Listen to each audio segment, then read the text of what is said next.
शुरू करें।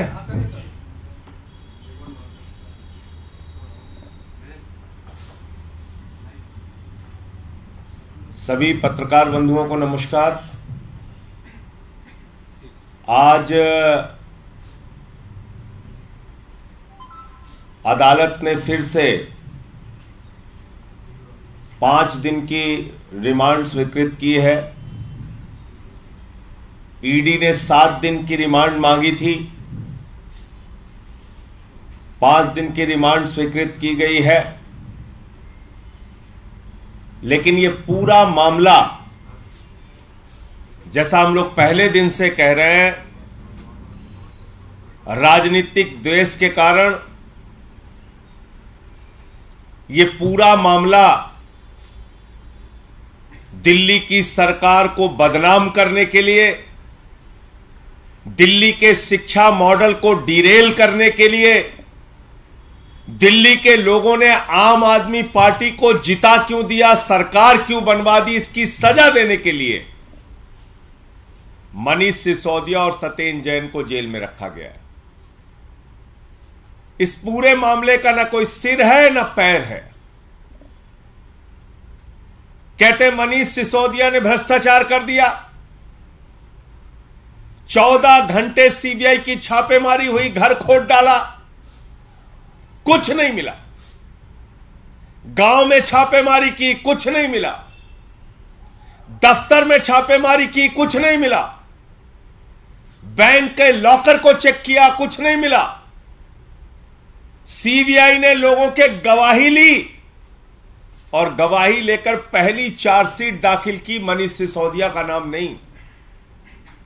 Supplementary chargesheet, दोबारा चार्जशीट दाखिल की, उसमें भी लोगों के गवाह के आधार पर चार्जशीट दाखिल की गई, उसमें भी मनीष सिसोदिया का नाम नहीं। लेकिन जबरन अपने आका के कहने पर सीबीआई ने मनीष सिसोदिया को गिरफ्तार किया। पहले सीबीआई ने रिमांड ली। सीबीआई की रिमांड जब पूरी हो रही थी तो 10 महीने तक हिंदुस्तान की सबसे तेज तर्रार कही जाने वाली एजेंसी ईडी, उस ईडी बेचारी को कुछ पता नहीं था। बेचारी ईडी इतनी भोली थी, उसको कुछ भी मालूम नहीं था। अचानक रातों रात जब मनीष सिसोदिया की सीबीआई के मामले में जमानत की याचिका की सुनवाई होनी थी, उसके एक दिन पहले ईडी आती है, वो कहती है हमको पूछताछ करनी है, हमें रिमांड दो। 7 दिन की रिमांड ले लिए, पूछताछ कर लिए, फिर आ गए, अभी और पूछताछ करनी है, रिमांड दो। आदरणीय नरेंद्र मोदी जी, आपको पूरा देश देख रहा है। एक ऐसा व्यक्ति जिसने दिल्ली के लाखों बच्चों को अच्छी शिक्षा देने के लिए अपना सब कुछ समर्पित कर दिया, दिन रात मेहनत की, जिन सरकारी स्कूलों में मकड़ी के जाले लगे रहते थे उनको एयर कंडीशन कमरों में तब्दील किया। 6 साल से लगातार इंटर का रिजल्ट सरकारी स्कूलों का प्राइवेट स्कूलों से बेहतरीन आया। बच्चे आईआईटी में सिलेक्ट हुए। पूरी दुनिया में एक शिक्षा मॉडल को प्रचलित किया। आपने उस मनीष सिसोदिया के साथ आतंकवादियों जैसा व्यवहार किया। यह देश इस बात को भूलेगा नहीं। 12-12 दिन की रिमांड ईडी की, 10-10 दिन की रिमांड सीबीआई की। कभी आपने सुना ऐसा आतंकवादियों के साथ भी व्यवहार नहीं किया जाता जैसा मनीष सिसोदिया के साथ व्यवहार किया जा रहा है। और तब जबकि कुछ नहीं निकला। भ्रष्टाचार किए होते तो कुछ तो सोना निकलता, संपत्ति निकलती, पैसा निकलता। कहां चला गया?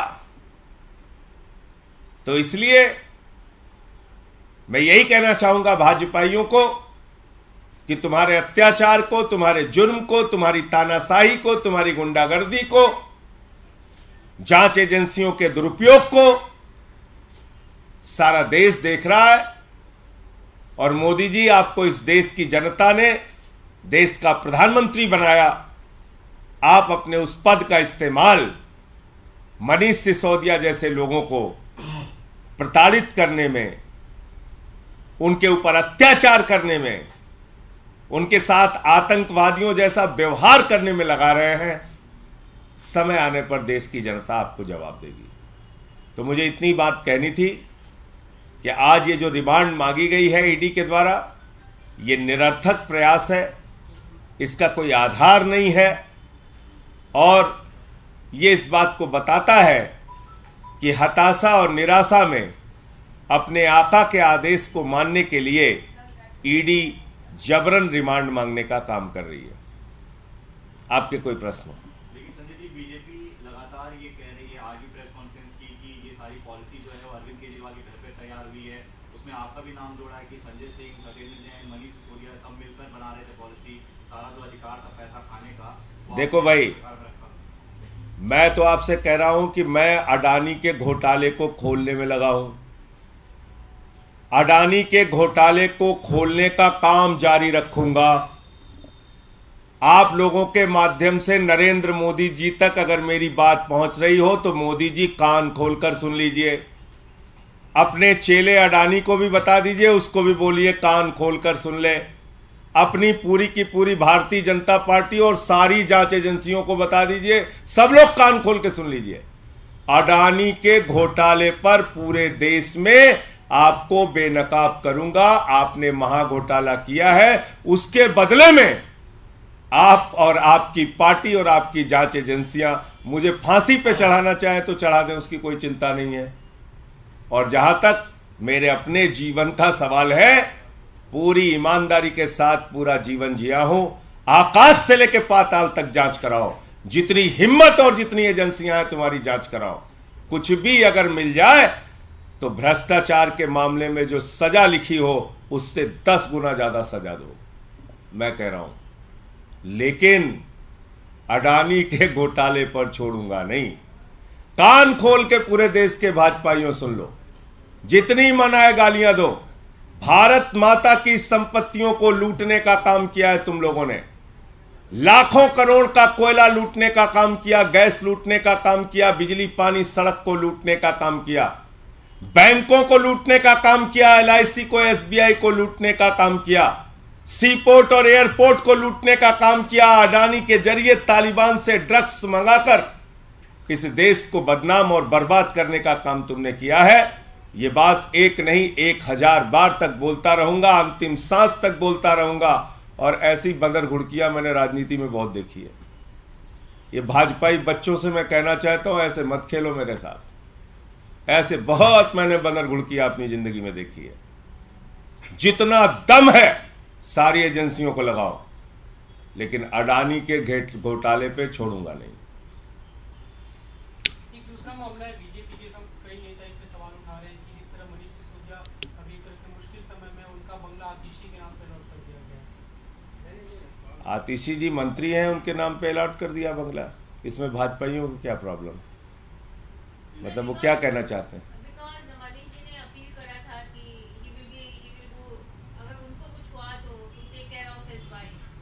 तो ये भाजपाइयों से पूछना थोड़ी है। भाजपाई तो उनके साथ आतंकवादी जो जैसा व्यवहार कर रहे हैं मनीष सिसोदिया के साथ। मनीष सिसोदिया हम लोगों के भाई हैं, उनका परिवार हमारा अपना परिवार है, उसका ख्याल हमें रखना मालूम है कैसे रखना है। उसको भाजपाइयों से थोड़ी सीखना है। उनकी तरफ से लेकिन बयान आ रहा है लगातार कि 15 दिन के अंदर ही मनीष सिसोदिया के परिवार को अबैंडन कर दिया गया है। सत्येंद्र जैन के साथ इतने महीने तक सरकार खड़ी रही। मैंने कहा भाजपाइयों को कहिए बच्चों का खेल ना खेलें। ऐसे बहुत खेल राजनीति में हम लोगों ने देखे हैं। धन्यवाद।